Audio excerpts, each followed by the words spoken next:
I've got an epic guest on for this episode. I'm so excited to have Cam Fraser on, and me and Cam have actually never spoken. Like, we literally spoke about 30 seconds before I just pushed record, and one of the reasons that I was so intrigued about Cam, obviously I've checked him out on his socials and stuff like that, but Cam to me seems like this guy that's look, Cam is a certified sexologist. He's like a yoga teacher. He's, tantric and all that type of stuff. But one of the things that I loved about the way Cam brings forward information and expresses his passion is that he actually seems to me like a full scientist of what he does. And so I wanted to get him on because I myself have gone through quite an interesting journey with sex and being a man and being a dude and wearing all those hats. So Cam, mate, I'm so looking forward to chatting with you and picking your brain, man. Thank you so much for coming on the BS Machine, bro. Thanks for having me, man. And thanks for that lovely intro as well, dude. I appreciate your kind words. Yeah. So, I mean, has anyone ever said that to you before, that you come across almost like a scientist of sex? Well, my intention with the work that I do is to try and bring that kind of medically accurate, scientifically validated information into the more tantric, spiritual, sacred sexuality space. That's kind of where I started, but I had this passion for academia, and I thought, fuck, man, there's so much value in the science, right? And there's so much stuff that can be backed up with the science as well. And so I really try and integrate those two worlds. So it tends to be what people resonate with about my work is that I can kind of I humbly think that I'm a bit of a bridge between those two camps, I suppose. So that's it's something that people resonate with for sure. Yeah.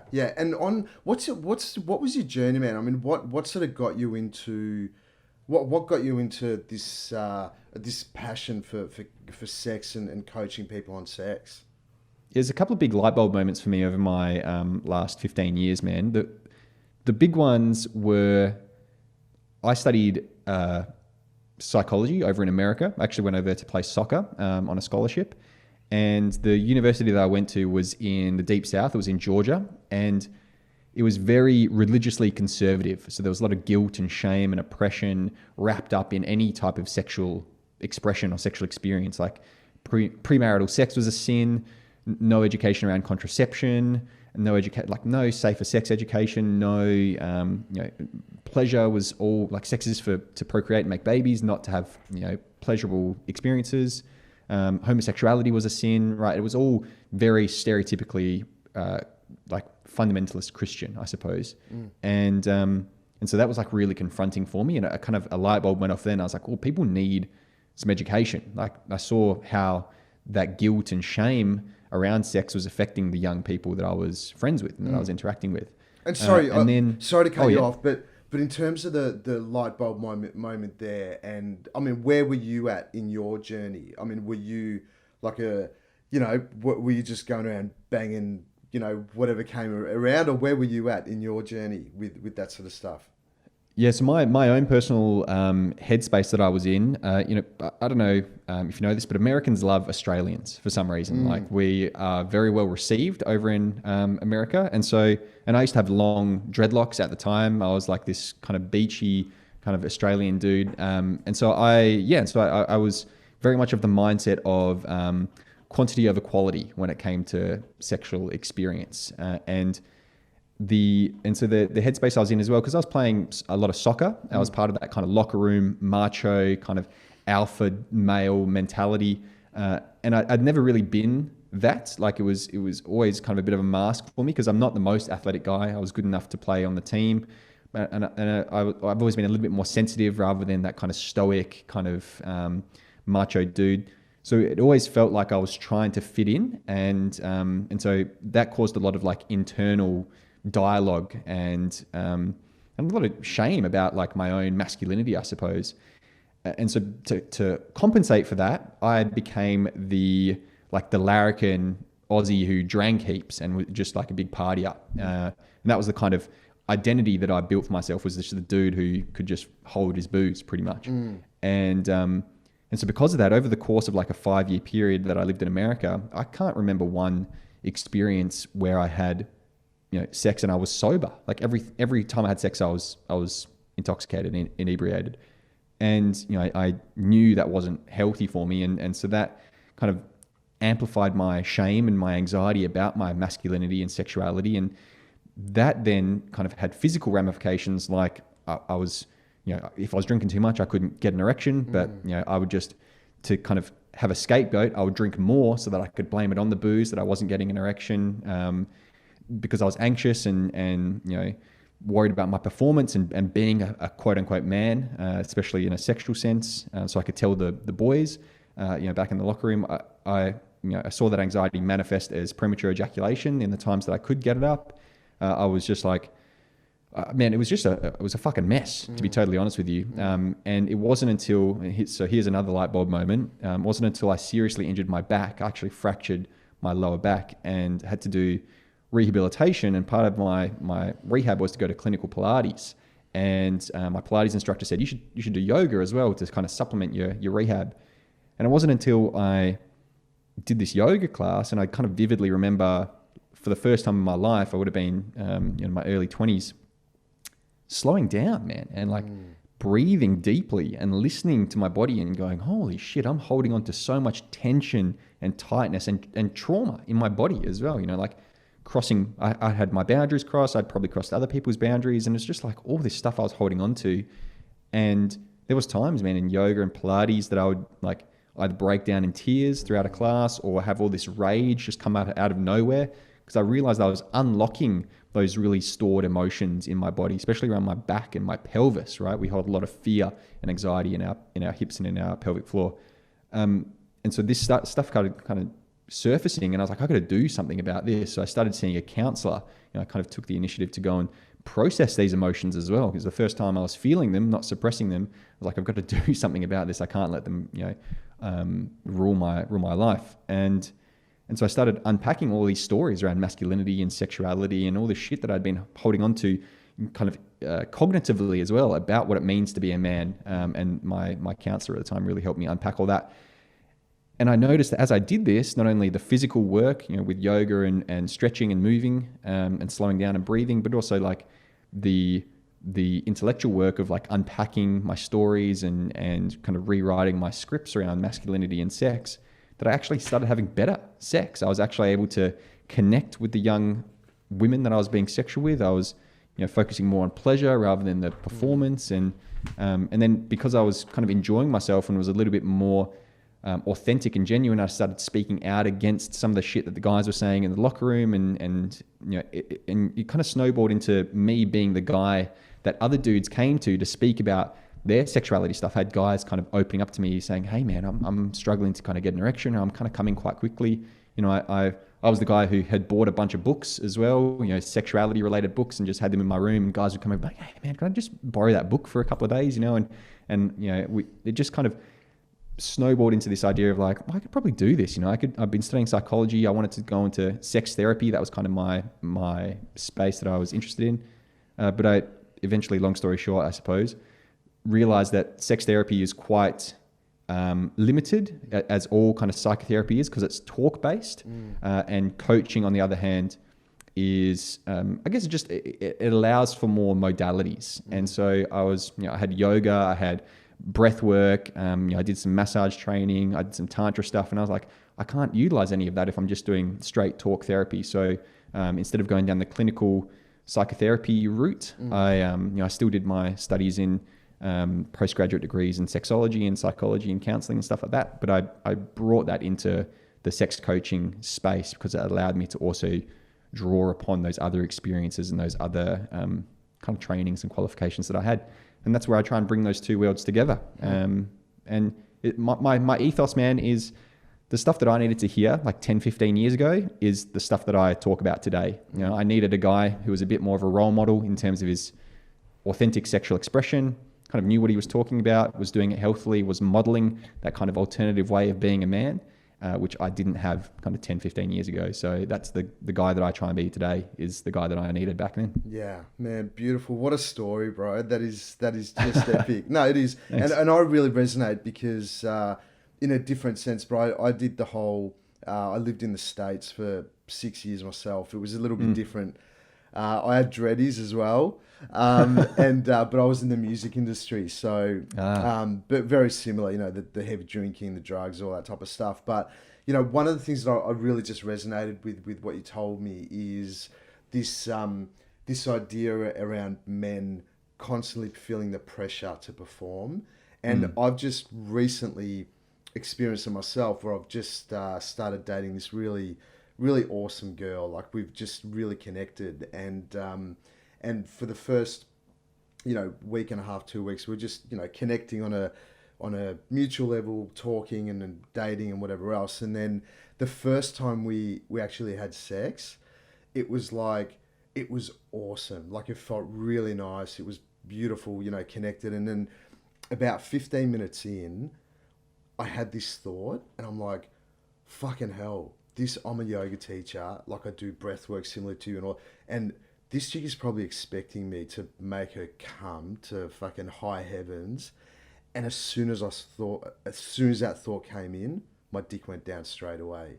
And then as soon as my dick went down, I'm sitting there going, fucking hell, oh my God, what do I do? Holy shit, what do I do? I'm like, what the fuck is she going to think? And then, holy shit, I'm this yoga teacher and I need to blah, blah, blah, blah. And then, man, it was done all over. And I'm like, oh, it was just the worst feeling.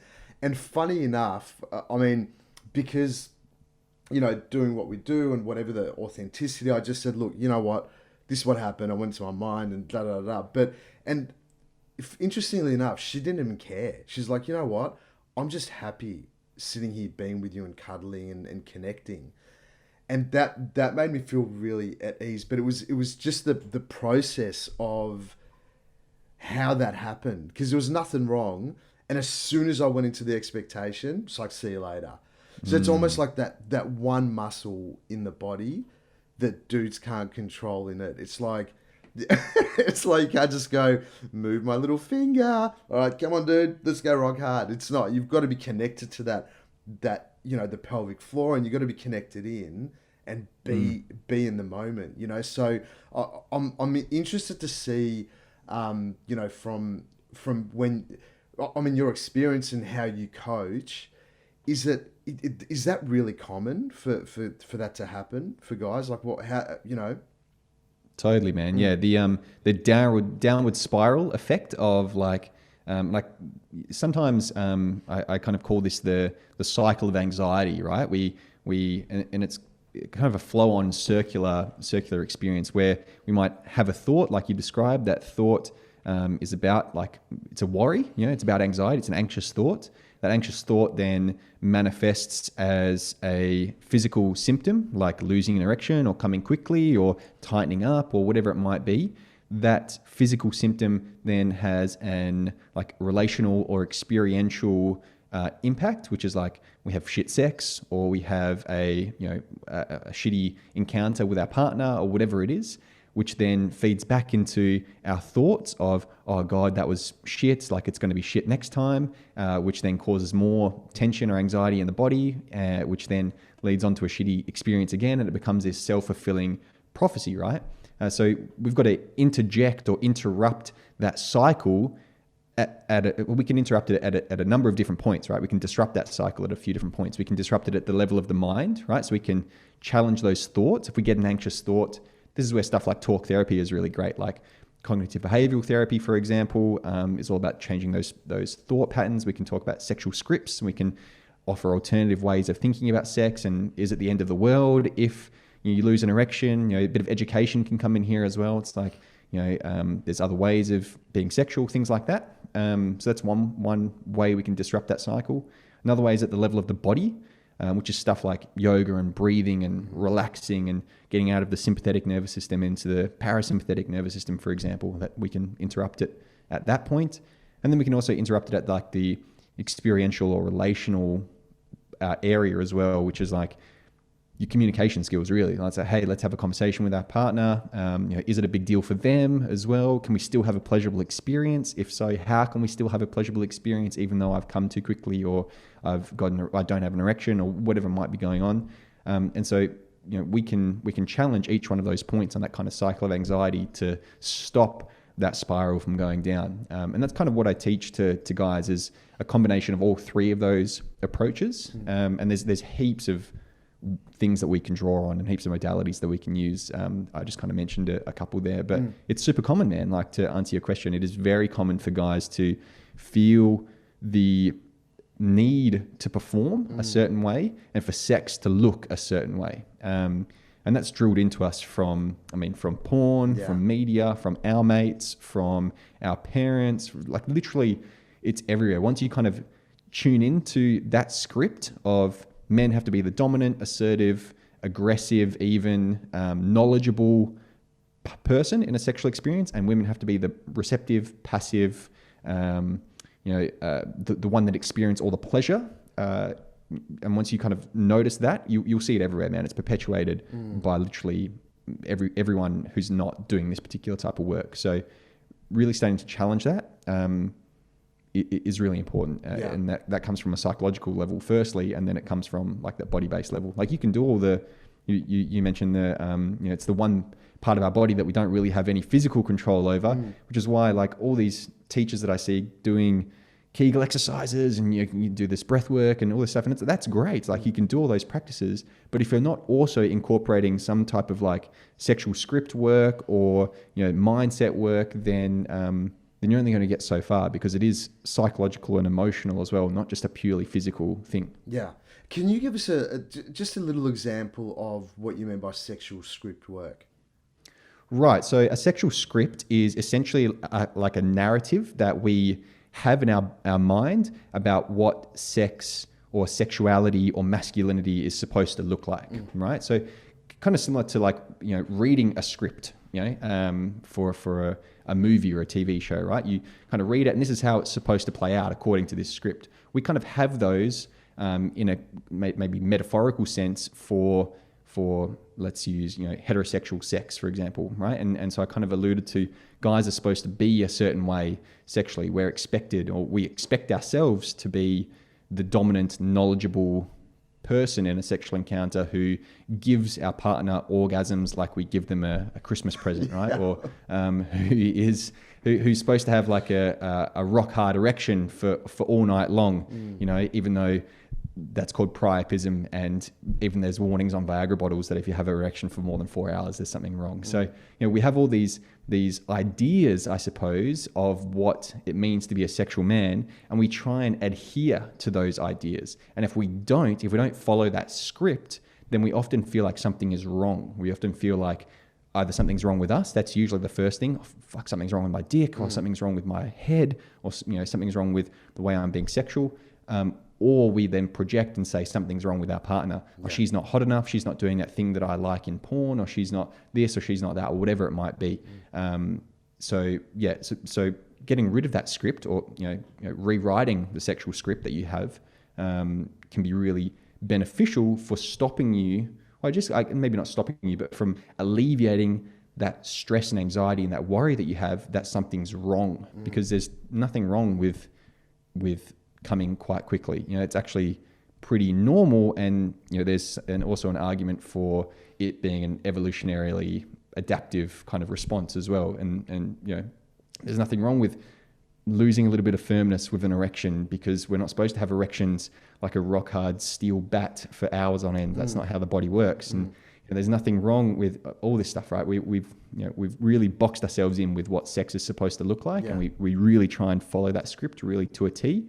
And it's really important to just release some of that. Some of that, really helpful. And as you're talking, I'm actually thinking, because a lot of our conversation has been around men, right, and what they experience and what they go through. But it'd be interesting to hear from your end, because I'm assuming that, like you would work with men and women, obviously, because they go together.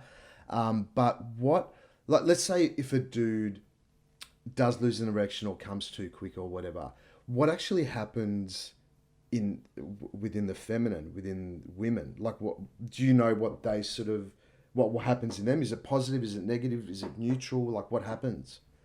Yeah, so we've spoken like men have stories, have their own scripts around sex and masculinity and what it's supposed to look like. Women also have stories, right? And typically very similar stories around sex and masculinity because they're part of our same culture, they're part of our same society. So, for example, if a guy loses an erection, let's use that metaphor. If he loses an erection, then something that can pop up for her is, again, blaming of the self or thinking something's wrong with themselves. I'm not hot enough. Oh my God, he doesn't find me attractive, or something's wrong with me. Or they'll project as well and be like, no, I'm fine. What the fuck's wrong with him? He can't get it up. He's a beta male, right? Or he's weak, or whatever the kind of story is. So again, it tends to be like, because a lot of us aren't talking about sex or aren't communicating about sex, what happens is we get, again, using that kind of heterosexual example, we get two people, a guy and a girl, blaming themselves. Firstly, that's the first kind of thought. Fuck, something's wrong with me. And then the underlying story is then, no, something's wrong with them. So we kind of blame ourselves and we blame each other without really having a conversation of like, hey, this is actually totally normal, and there's way more things that we can do if I don't have an erection, right? Yeah. Even like even that idea that does sex have to involve an erect penis?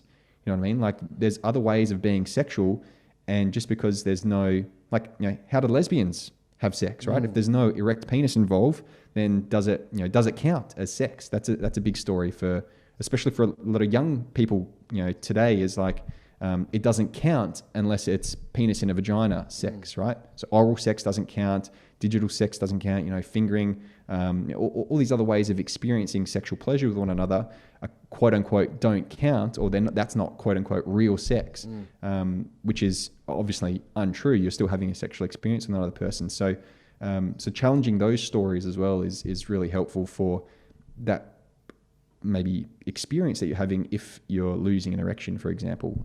Again, that's like at the experiential relation level of interrupting that cycle. Yeah.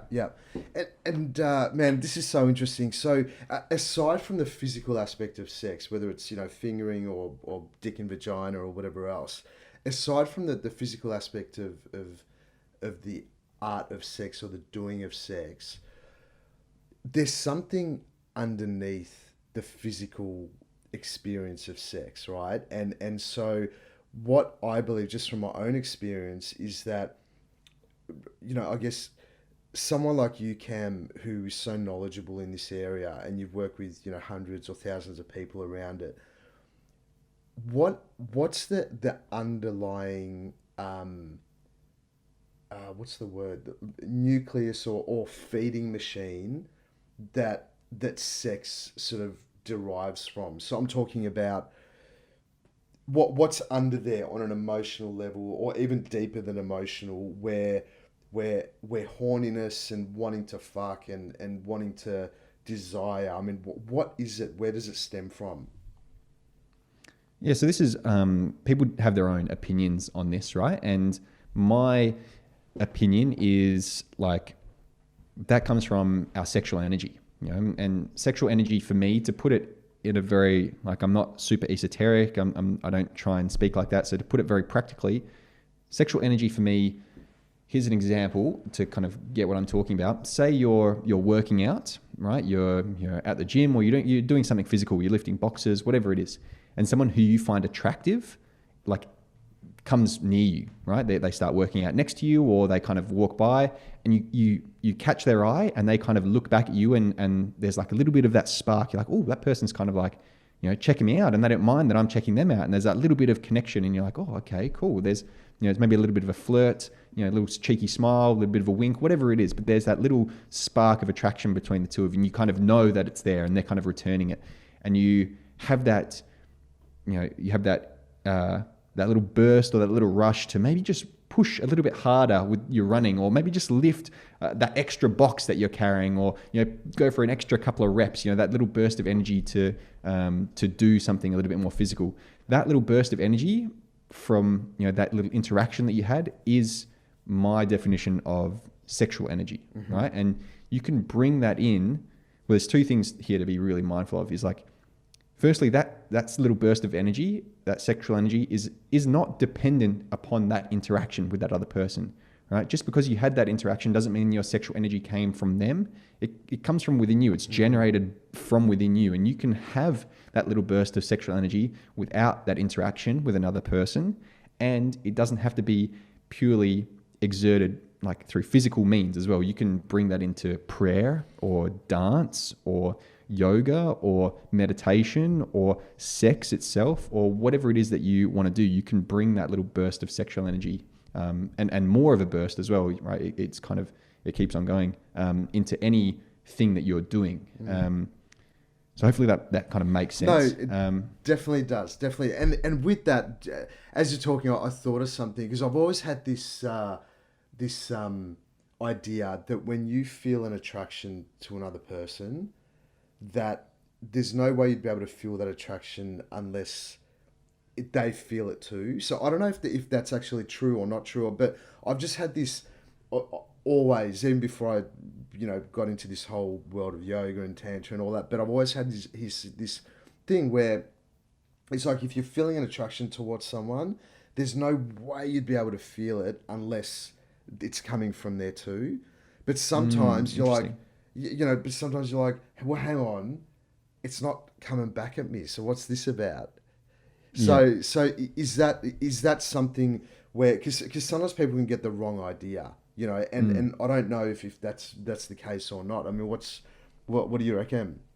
Yeah, so my feeling is like we can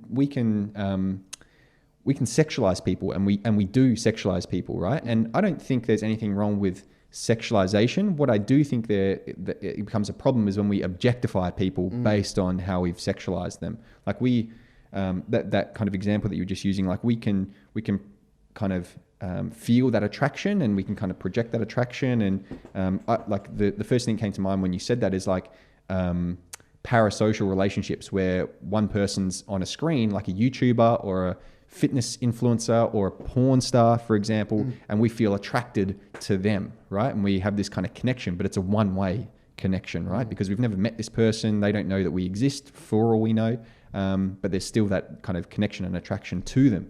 And so I think we do that in life as well. And I think we maybe sometimes unknowingly or unwittingly kind of tap into that sexual energy, and we see a person that we're attracted to on the other side of the road. They haven't even noticed us, but we're like, wow, they're a babe, like they're fucking hot, right? They're really cool. But the key here is recognizing that and there's a subtle reframe in language here, right? Instead of saying, like for example, I talk to guys about this, instead of saying she's so hot, right? Reframe that and say something along the lines of like, I feel turned on when I see her, right? Saying the same thing, but the onus then is on you and your experience, not projecting onto this person or woman that you've found attractive. And that taking ownership of your sexual energy is like a huge puzzle piece for a lot of guys, because we are so used to externalizing our sexuality and thinking that we need something external in order to experience sexual pleasure, or in order to tap into that sexual energy. Like porn is the perfect example. A lot of guys that I talk to, when they masturbate, use porn, and they really struggle when I encourage them to not use porn to masturbate. They really struggle they can't get into the rhythm of it. They can't, they struggle to get aroused. They find it difficult because they're so used to outsourcing their pleasure to whatever's on screen, or they then, if they've got a partner, they outsource it to their female partner. And that, for example, can look like putting pressure on her to have orgasms, right? And for her to make noise, and for her to look like she's enjoying herself, because if she doesn't look like she's enjoying herself, then he goes, oh fuck, sex isn't good, or I'm not experiencing pleasure myself, because they're living kind of vicariously through their partner. And this is one of the reasons why a lot of women will fake orgasms, is because they feel pressured by their partner to look a certain way or to experience a certain thing, because he doesn't know how to experience pleasure himself. So one of the things that I encourage guys to do is to come back to their own sexual energy, come back to their own arousal, come back to their own body and their pleasure, and literally just tune into what they feel pleasure from, whatever that touch is or whatever it kind of arouses them from their own body, and bring that then into a sexual experience. And trust me, man, if a woman sees you fucking in your body, like juiced up, feeling pleasure, like moaning, getting turned on, she'll get turned on by that. Like typically, again, in heterosexual context, women are a lot more sensitive to that kind of energetics of sex. And they can see if you're having a good time and you're enjoying yourself, that's almost like an invitation for her to kind of join you in that space. And so I kind of call this sexual leadership. It's not leading from, this hierarchical delegating, telling her what to do space. It's leading from this space of like, hey, I'm having this amazing, pleasurable experience. Like, come and join me. Like this extended hand to kind of invite them into that space, leading by example, I suppose, and being vulnerable, because that's a pretty fucking vulnerable thing to do, to drop into that space, particularly for men. So yeah, it's just like, it's that shift from externalizing and outsourcing your pleasure to kind of taking ownership and responsibility for it. And a thing to remember here, like just to kind of sum up this idea, is you're not responsible for your partner's pleasure. You're responsible for your own pleasure. Similarly, your partner isn't responsible for your pleasure. Your partner's responsible for their pleasure. When you've got two people taking responsibility for their own pleasure and then communicating openly about it, you can then start to facilitate one another's pleasure, right? And that's when you start to ask questions. Hey, what do you like? What are you into? What turns you on? What can I do? And then you can also say, hey, this really turns me on. Can we do this together as well? And when you've got two people asking those questions, you're setting the foundation for a really pleasurable sexual experience. Yeah, love it, man. And then during sex, it also takes the focus off, have you come yet? I'm gonna go. It takes the focus off the end result being for your woman or your partner or whatever to ejaculate or come, and for yourself to, and then it's like, it just brings it into a moment to moment experience, doesn't it? Where it's got nothing to do with the end result. It's just got to do with, hey, let's just enjoy what's going on right now. Like, for me, for example, there's like, even this morning went to a yoga class with my current little squeeze, and in at the end of the class, we were in shavasana, and her hand just landed on top of mine, and I just went, oh, that feels so good. And I was it was such a beautiful, pleasurable experience, just having her hand on top of mine, right? And even from that, I felt some movement in my dick and whatever, and I was just like, it wasn't sexual, but it was just like, oh, this is so beautiful. It just, just warmed my heart from the core. And then, yeah, it sort of takes and it wasn't like where afterwards I was like, oh my God, let's go fucking get in the car and fuck right now. I was just, I just felt amazing. She felt amazing. We had this beautiful connection. And so, on that, I want to ask you a sort of twofold question.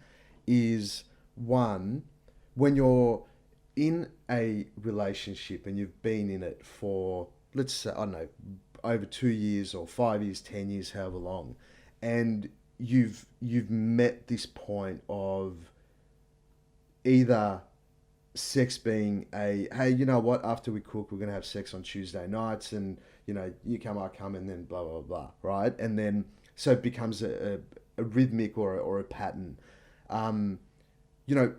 What is some, but not even tools, but what would be your guidance for people that have really sat there and have landed in that spot in a relationship?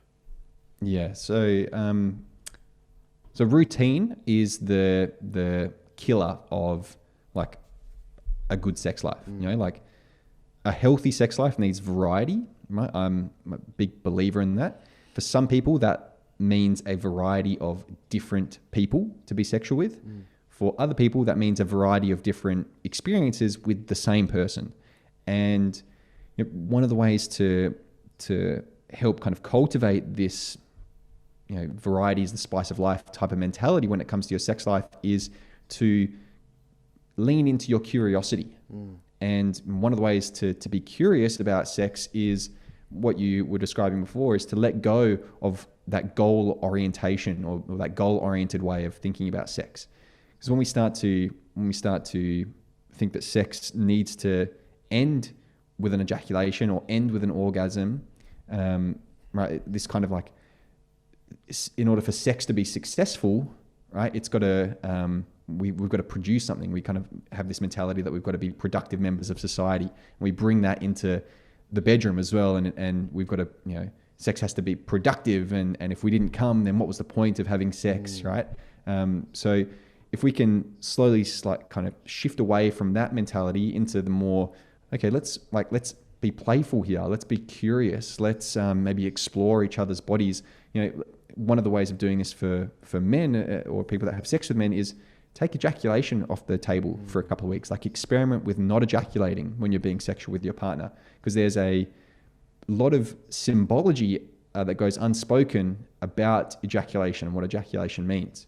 Like, if he comes, usually the story, right, the script that we have is, oh, he's enjoyed himself and sex is over, right? But if he doesn't come, those stories that pop up is, oh my God, did he not enjoy himself? Was sex not pleasurable for him? Which is, of course, not true. Sex can be super pleasurable even though we didn't ejaculate.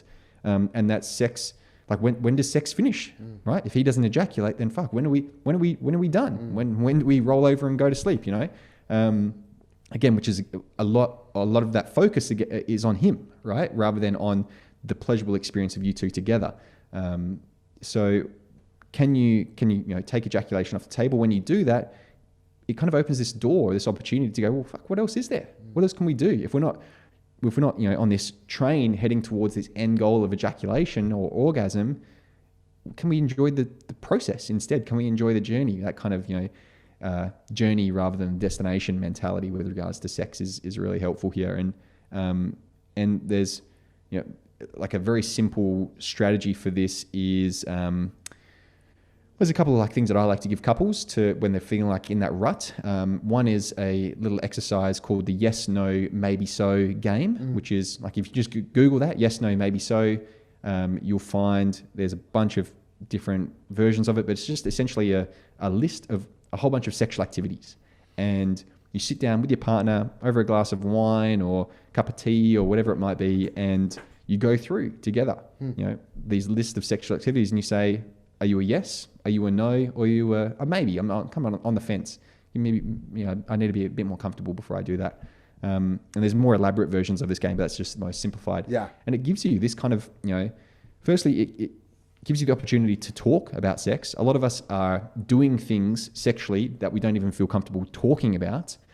So it kind of brings it back into, okay, let's feel comfortable talking about things first before we then actually do them sexually. But it also takes the kind of onus off you to initiate a conversation about something that you maybe want to do sexually. The pressure is kind of off because you're like, oh no, we're doing this game together, right? The responsibility is kind of on the activity, not on you or your partner to initiate something. It's like, it can be helpful for kind of facilitating that. So that's one thing. And then you've got a list of things that you kind of, we're all yeses here. And these both line up. So, oh, sick. Next time we're having sex, let's try this, pinching nipples or whatever the fuck it was that, you said yes to. Yeah. And vice versa. You've also found out where your partner's boundaries are as well. If you didn't know, if you hadn't had that conversation before, you're like, oh my God, we've been doing this thing before and they're actually a no to it. And that can be really helpful for kind of getting this robust understanding of both yours and your partner's kind of sexual identity. A more, let's say, touch-oriented or physically-oriented exercise is, this comes from a lady called Betty Martin and her work called The Wheel of Consent. It's a very simple game called the 3-minute game, which is developed by her and another guy called Harry Faddis. And it's essentially like, it's 2 questions, very simple. 2 questions, you ask them, your partner asks them, and that's kind of it. And the idea is you just do this game. You do each question for 3 minutes, and there's a reason why. But the 2 questions are, how would you like me to touch you for 3 minutes? And how would you like to touch me for 3 minutes? Oh, that's awesome. Super simple. And then your partner asks the same questions, and it gives you an opportunity to, like, until I did that game, I had never been asked how I would like to be touched. No, like it just wasn't part of my sexual vocabulary, And for a lot of people, that is the case. So it gives you an opportunity to go, oh, fuck, how do I want to be touched right now? And a big learning experience for me, particularly of that game, was, God, for my whole life, I've been like this masculine guy and trying to portray this masculine, what I thought was expected of me as a masculine man. So whenever, I was in a sexual experience, I always tried to escalate and be the kind of dominant, knowledgeable guy. But until I kind of, did this exercise and had this experience, I was like, how do I want to be touched? I actually just want to be held right now. I actually just want to cuddle, and that was allowed. I was allowed to ask for that because it was in the confines of the game. So I felt safe to be like, no, I don't want to be this penetrative, masculine, dominant guy right now. I actually just want to sit here and be still and not have to escalate and not have to be super sexual, which is what I thought I was expected of me as a guy. So it can open up a lot of things in terms of like alternative expressions of your sexual experience. Yeah. So that's and so you can type that in 3-minute game into Google as well, and you'll find Betty Martin's like 45-minute video, which does way more justice to the practice than what I've just done now. Yeah. But it's a beautiful exercise, and I highly recommend it. Yeah, love it. And then the second part of that question is, that's for couples. What about and you probably explained most of it anyway, but it's for people that are newly dating, that are people that are in their first month, 3 months, 6 months of a relationship. What would be a guidance for these people where it's like maybe you don't feel as comfortable with the person having the conversation, or maybe especially with men, as you said, they're expected to be these big masculine dudes, and it's like, yeah, I'm gonna come fucking ram you and whatever. What are some safe conversations that you could have at the start of a relationship to, I guess, 100% set up the boundaries, but also to safely convey what it is that you enjoy and what you don't enjoy? Yes, my rule of thumb for this, and I've been out of the dating game for almost 6 years now, so obviously take this with a pinch of salt because I don't put this into practice. But my rule of thumb is be as upfront as early as possible with regards to what you're into. And I know it's tough and it might be awkward, but if you can say earlier on in a relationship, or even on the first fucking date, that you're into something and this is what like turns you on, you're not only going to weed out all the people that aren't into that, right? Like if you say, I've got a foot fetish on the first date, and they go, yep, that's a deal breaker for me, then you can go, sweet, no worries. Like, yeah, have a nice life. Thanks for, enjoy, and you can go, great, I didn't waste my time and I didn't waste this person's time getting to know them and doing this whole thing when there's a deal breaker sitting there on the table, right? Same thing with like, if you're into, or if you're wanting to explore like open relationships or polyamory and things like that, if you're able to be as upfront and as open about that earlier on in a relationship, again, I use the extreme example of the first date, but within the obviously the beginning stages of a relationship, if you can be, and again, it's a vulnerable thing to do, to be upfront about what it is that turns you on, and to ask for those things as well. But it requires that kind of level of understanding your own sexual desires and your own sexual boundaries as well. So like before you even get to that point, you've got to figure out what those are. Some people don't even know what it is that turns them on, what they want and what they want to do sexually. So I firstly encourage them to go and do things by themselves, right? And explore their boundaries by themselves, explore their turn-ons by themselves. So you kind of have this good foundational, robust understanding of who you are as a sexual human being. And then once you feel confident in that, it usually helps convey that to another person. And once you feel confident kind of in yourself, you then feel a little bit more confident to kind of explain that to another person or share with another person. So yeah, like there's no real kind of strategy to this. It's just kind of more like, it's tough and it can be awkward, but if you dive in and have that conversation earlier on and kind of push through the awkwardness, if your partner's like genuinely interested and kind of wants to be with you and has that kind of level of maturity to receive that conversation and also reciprocate it, then you've got a winner, right? if you have that conversation, you initiate it, you kind of start sharing, and they're not that person who's interested or who doesn't care or who's pretty immature about it, then you've probably saved yourself some time and gone, okay, this person's not you know, right. I'm not super interested. Yeah, they can bounce. Yeah, So yeah. that's usually my strategy. And again, I don't know how well that works because I haven't implemented it myself for the last 6 years. But my current partner, we definitely had those types of conversations very early on because that was my philosophy. And she was very taken aback by it. This is actually something that the guys who are dating that I work with, who put this into practice, I suppose, when they report back to me in our coaching sessions, they often say to me that the women that they're talking to are a little bit intimidated and are a little bit like, whoa, this is new. Like none of the other guys I've dated are actually talking about their desires and are actually having open conversations about their sex and their pleasure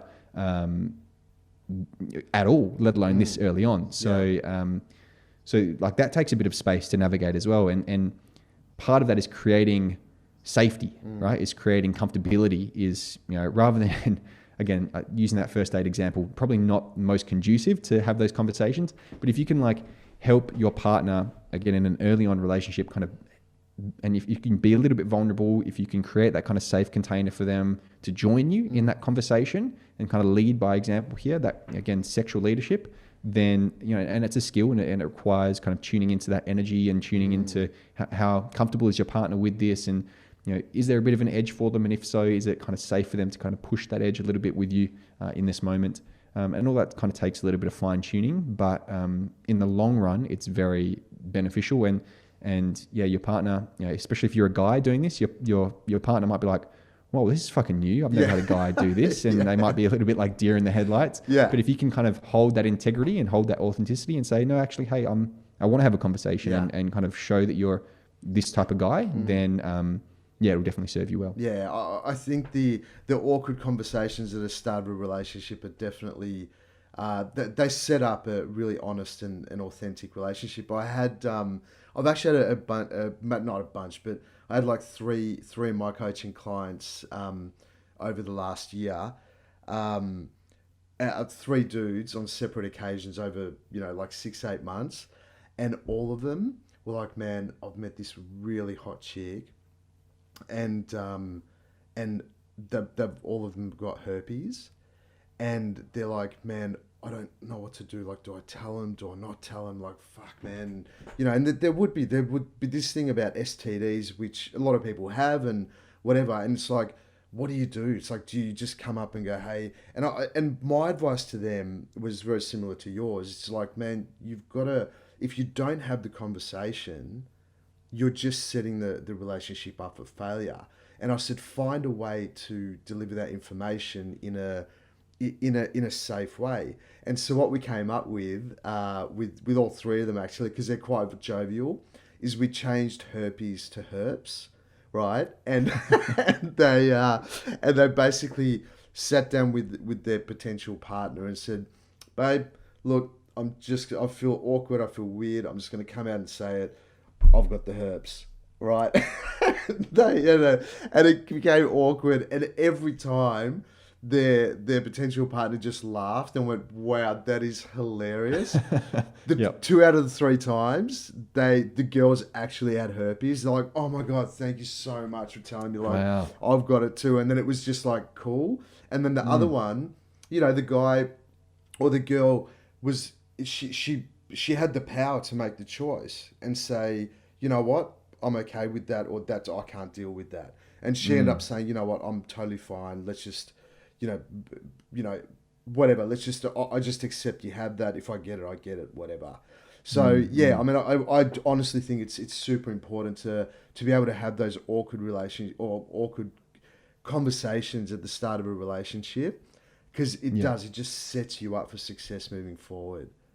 Totally, man. Totally. That's funny you bring up the herpes example. I just interviewed someone for my podcast. Her name's Beck. Yeah. And she said, and she's positive for herpes as well. And she said that in her Tinder and dating profiles, she put, I test positive for herpes. Now that that's out of the way, let's talk about something else. That's awesome. And she said she got heaps of replies from guys going, oh my God, thank you for saying that. Like, I'm also positive. And then they would have, a conversation about anything else really. And it was just like to get it out of the way. And I really like that approach of just kind of destigmatizing it, being upfront about it, and obviously being educated about it as well is really helpful. Exactly. But having those, tough, awkward conversations again requires that vulnerability. If you're able to lean into that vulnerability, it's going to be serving you well in the long run for sure. Yeah. And you know what? Just while you've been talking, just because you're so knowledgeable about sex and coaching and stuff, I mean, I'd actually love to know on a selfish level, do you just have epic sex every single time? Are you like a fucking sex god? Someone's asked me this before, and I'm like, here's one way of answering this is, Frank Sinatra, whenever he was performing, he used to always get butterflies in his stomach. He used to always be, actually, the story goes that he used to throw up before every time he went on stage, even when he was late in his career as well, seasoned performer. And someone asked him, they were like, Frank, why are you, like, you're a veteran, you're amazing, everyone loves you, like, why are you throwing up and so nervous before you go on stage? And he says, I actually don't mind that I'm nervous before I go on stage, because it shows that I still care about what I'm doing.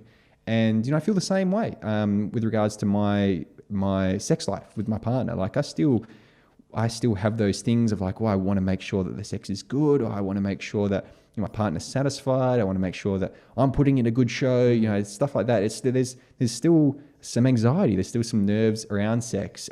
For me personally, maybe some other teachers are at that next level of like, no, it's second nature. I can just fucking do it, like, whatever.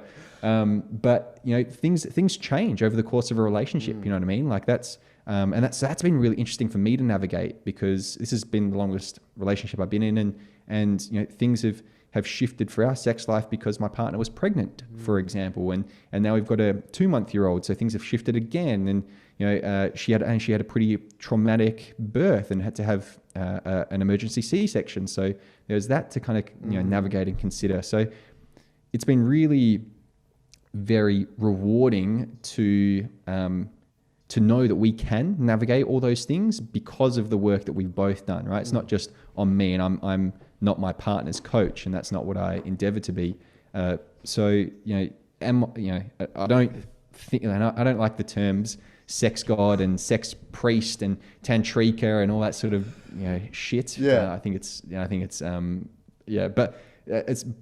do I have good sex? I like to think that my partner and I have good sex. Is it super pleasurable? Yes. Do we orgasm every time? No. Do we have sex 100 times a week? No. Like, there's so many projections, I'll say, that people in the sexuality industry get from people that are outside of it, because like, we're fascinated with sex, and we always think that, if someone talks about sex, they must be a slut, or they must be, they must have a huge dick, or they might, whatever it is, right? And so do I really enjoy the sex that I have? Yes. Does my partner really enjoy the sex that we have? Yes. How do I know that? Because we fucking talk about it. And so that's what I like to share, man, is like, there's still some things that I have never done sexually. I haven't done every single thing in the world there is. So I try to bring in other people's perspectives and opinions as well. But yeah, man, like I'm having good sex. I enjoy the sex that I'm having, and I'm enjoying the sex that I'm having with my partner as well. So and solo sex as well, bro. I didn't even talk about that, but like, I self-pleasure still. So I think that's a huge part of a healthy sex life. Also, if you're in a relationship as well, it's still a healthy part of your relationship. And the reframe for me that I had to do, and what I share with the guys that I work with, is instead of thinking of masturbation as being this depleting, deleterious thing that takes away from your sex life with your partner, think of it as like this way that you can fill yourself up, connect back to your body, juice yourself up, fill up your cup, so that you can then give to your partner, so you can give from this space of abundance rather than from scarcity. So yeah, man, like, not only do I have good sex with my partner, I have good sex with myself as well. So it's really cool. Yeah, self-pleasure's a hard one, and like, take out all the porn and all that type of stuff. I mean, and for me, even it's probably been the last 18 months since I've been really exploring self-pleasure, and it takes work, to do that, and I actually have a slot in my diary each week called Tommy Time, and it's like usually a couple of hours, 2-3 hours, And that's not always self-pleasure, but it's just a pleasure time, you know, where it's Tommy time, pleasure. And then I've really, you know, in terms of the sex part of, I guess, having sex with myself, like even, you know, the masturbation or whatever else, like I've really made a really conscious effort to find ways of not just knocking one out, to actually, you know, feel my balls, feel everything, you know, feel my heart. Like I find that when I open my heart up physically, it's just energetically, I'm just so much more available to myself. And it feels nice when you learn how to give yourself pleasure 100%.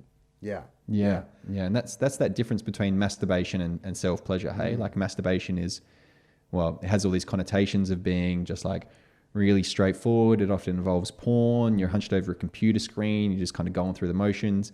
You know, if you've ever seen footage of a chimpanzee jerking off, like that's typically how a lot of guys are masturbating.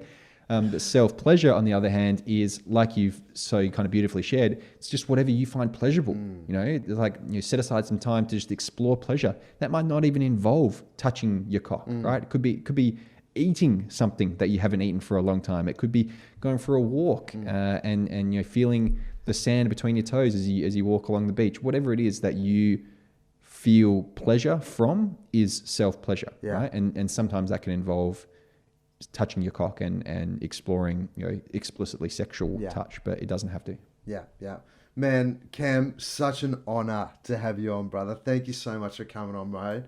No worries, man. Thanks for having me. Absolute honor. And yeah, I've learned so much, and I'm sure our listeners definitely. So, I mean, for, you know, for my listeners to get onto your website's cam-fraser.com, and you've got an epic podcast. It's Men, Sex and Pleasure. Is that right? That's it. Yeah, Men, Sex and Pleasure podcast with yours truly, Cam Fraser. And you run programs and events and all that type of stuff. But yeah, just get on his website. It's all there. And yeah, anything else you want to add, Cam? Yeah, just my Instagram handle, man. It's at the Cam Fraser. I usually try and post as much educational content as possible on Instagram. So my promise to you is if you jump on there, then you'll learn something new. At the Cam Fraser. That's it. Yeah, I mean, that's how I found you, bro. And yeah, straight away I was like, wow, I need to speak to this guy. He's amazing. He's well, awesome. thanks for you know, having a platform and to have these conversations, man. It's super Yeah. necessary, especially for dudes, you know, to have, you know, like I was sharing at the start, a kind of alternative way of showing up sexually. So I'm glad that people like yourself are kind of spearheading that, man. I appreciate it.